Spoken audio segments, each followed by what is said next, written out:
Hey, welcome back. So a couple videos ago, we talked about the A7C versus the A6600. And the only main difference between those two cameras is the lenses. So today, we're talking about the lenses and what the best options are for you. Before we get started, be sure to subscribe, like the video, and comment down below what lenses you are going to be using with this camera.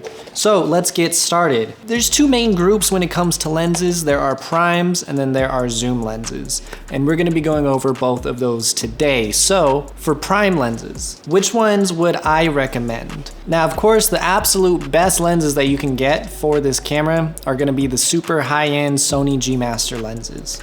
But it wouldn't make that much sense to me if you are getting an $1,800 camera and spending $2,500 on a lens. Like, I understand that lenses are more important than the camera body itself, but if you are working with this large of a budget, then you might want to get some of the bigger full-frame Sony cameras like the A7 III. I think that the A7C is still one of like a mid to lower budget cameras, so we want to stick within that price range for the lenses themselves. So the lenses that I would recommend, and I think I said this in my previous video, are the Sony FE lenses, just a straight full frame.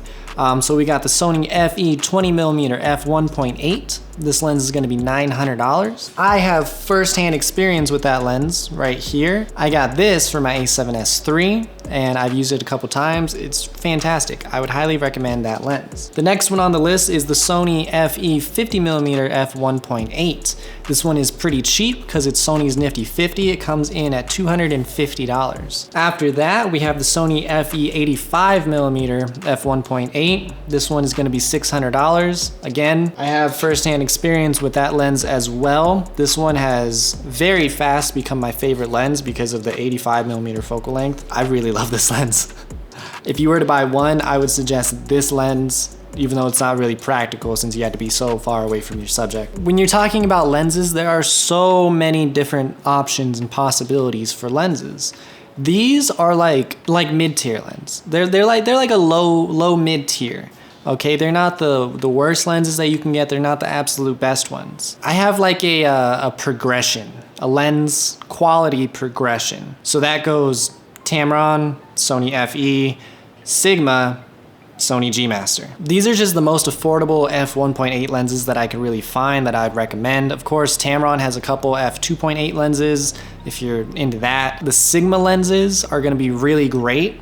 They are the same kind of quality as the Sony G Master lenses, but at a little bit cheaper. So if you do want like an f1.4, something like that, I would highly recommend the Sigma line, but they are kind of big. And obviously you might not want a super gigantic lens on this small camera. Okay, so let's move on to zoom lenses. So with the zoom lenses, it's kind of the same thing, except Tamron has such a bigger part. So I would actually recommend Tamron lenses when it comes to the zoom lenses. Tamron was really good at jumping on the Sony E bandwagon. They were really good at it.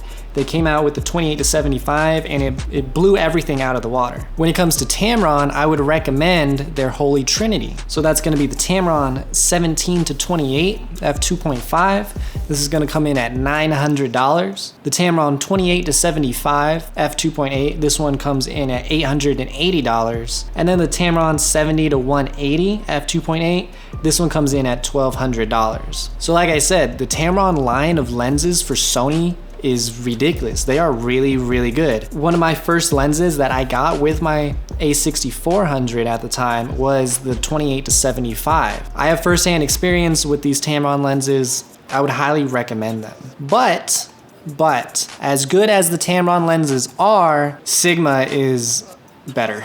Sigma is a little bit better. So why didn't I start off by recommending the Sigma lenses? That's because they don't have the last piece of their Holy Trinity. They only have the first two. They don't have the last two. So if you don't care about like a 70-200, I would go with the Sigma lenses. The Sigma lenses are a little bit more expensive, but I think that they are worth it. So that's gonna be the Sigma 14-24 f2.8. That's gonna be $1,400. And then the Sigma 24-70 f2.8, and that's gonna be $1,100. So like I said, Sigma is a little bit more expensive. They don't have that 70 to 200 lens, but you're gonna get a little bit wider and you're gonna get a little bit more high quality. I would highly recommend getting the Sigma lenses. So when it comes to the Sony A7C, these are the lenses that I would recommend you get. Of course, there's so many different variables. Should you get a prime lens? Should you get a zoom lens? What should you do? And that kind of depends on your situation. Well, where are you filming? What are you doing? If you're filming in daytime, if you're traveling a lot, I would recommend getting a zoom lens. The fastest that a zoom lens comes is really like an f2.8. So you're gonna want a lot of light. They're not gonna be your go-to lens for a low light situation. They're not gonna get you that really, really, really pretty bokeh in the background. They're not, they're just not designed like that. They don't let in enough light. But if you need to be compact, if you need to move around, if you need to travel a lot, if you can only bring 2 lenses, if you only want to have one lens on and have the ability to change focal lengths, I would highly recommend a zoom lens. The zoom lenses are gonna be the most versatile lenses that you can get, and you're only gonna have to get 2, maybe 3 lenses tops, and that's it. You don't have to get any more lenses, like ever. When it comes to prime lenses are a whole different story. Prime lenses go all the way down to like a f0.9, more realistically an f1.2. So prime lenses let in so much light, all of the light, which means that they are really, really good in low light. They are the go-to lens for low light situations. They are also going to get you that really, really blurry background. The real bokeh. You do get that shallower depth of field with faster lenses, so less of your subject is going to be in focus. Either way, the A7C with any of these lenses is gonna get you really, really amazing results, and you're gonna love it. That's all that I have for you, so thank you so much for watching. Let me know which lens you decide to choose in the comments below, and that's it. Be sure to subscribe, like the video, and that's all I got. All right.